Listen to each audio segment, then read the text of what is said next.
Ambulance எடுத்துட்டு போறாளே.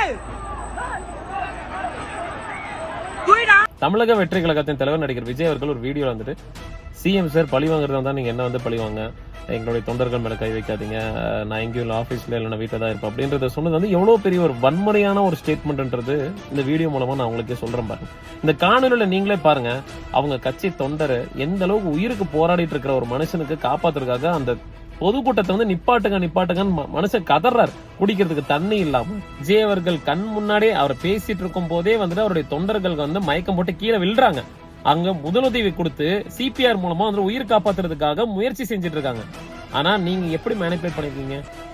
DMK வந்து சதி செஞ்சுட்டாங்க, டிஎம்கே ஆட்கள் உள்ள வந்துட்டாங்க, கத்தி வச்சு குத்த பார்த்தாங்க. எந்த அளவுக்கு ஒரு பொய்யான ஒரு பிரச்சாரத்தை வந்து நீங்க முன்னெடுத்திருக்கீங்க? இது எவ்வளவு பெரிய அஃபென்சிவ் ஸ்டேட்மெண்ட் உங்களுக்கு புரியலையா?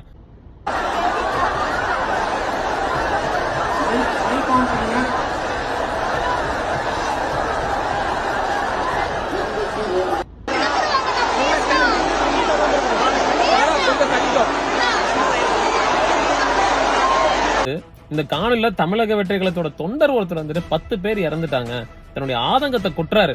யாராவது வந்து ஒருத்தர் காப்பாத்துங்க ப்ளீஸ் தான் கெஞ்சுறாங்க. கேட்கிறப்ப மனசு அவ்வளவு வலி வலிக்குது. ஆனா மனசாட்சியே இல்லாம இதை திசை திருப்பி திமுக தான் பண்ணாங்கன்றது ஒரு குறைந்தபட்சம் ஒரு ஆதாரமே இல்லாம நீங்க வந்து இப்படி குறை சொல்றீங்க பாத்தீங்களா? அதுதான் என்னால ஏத்துக்க முடியல. தமிழக வெற்றி கழகத்தின் தலைவர் நடிகர் விஜய் அண்ணனும் வந்துட்டு 40 உயிர் போனா போட்ட அப்படின்னு நினைக்கக்கூடிய ஆள் இல்ல. அவருக்கும் மனசாட்சின்னு ஒண்ணு இருக்கு, மனிதாபமானம்னு ஒண்ணு இருக்கு. நான் அது மறுக்கல. ஆனா அக்கௌண்டபிலிட்டி ஏன் எடுத்துக்க மாட்டேங்கிறாரு? தார்மீக பொறுப்படுத்தி நடந்த சம்பவத்துக்கு நான் அது முழு பொறுப்பு நான் எடுத்துக்கிறேன், மன்னிச்சிருங்க, திருப்பி இது நடக்காம நான் பாத்துக்கிறேன், நீங்க ஏன் சொல்ல மாட்டேங்கிறீங்க?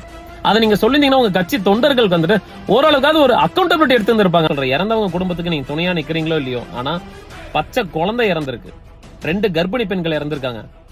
2 கர்ப்பிணி பெண்கள் வயிற்றுக்குள்ள இருக்கிற குழந்தையால என்ன பாவம் பண்ணுச்சுன்னே தெரியல. உங்க தலைவரை நேர்ல பார்க்க வந்தது மட்டும்தான் அவங்க செய்த தவறு, மத்தபடி அவங்க எந்த தவறுமே செய்யல. அவங்க எல்லாம் கூட்ட நெரிசல்ல மூச்சு திணறி செத்துருக்காங்க. வயிற்றுக்குள்ள இருக்கிற குழந்தையால என்ன பாவம் பண்ணுச்சுன்னு தெரியல.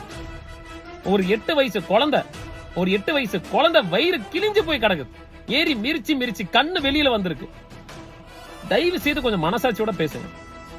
இந்த காணொளி பார்த்தாவது நீங்களாவது கொஞ்சம் தெரிஞ்சுக்கோங்க யார் மேல தப்பு இருக்குன்னு. தமிழக வெற்றி கழகத்தோட தொண்டர்கள் தயவு செய்து கொஞ்சம் பொறுப்புடன் செயல்படுங்க, அவதூறு பரப்பாதீங்க.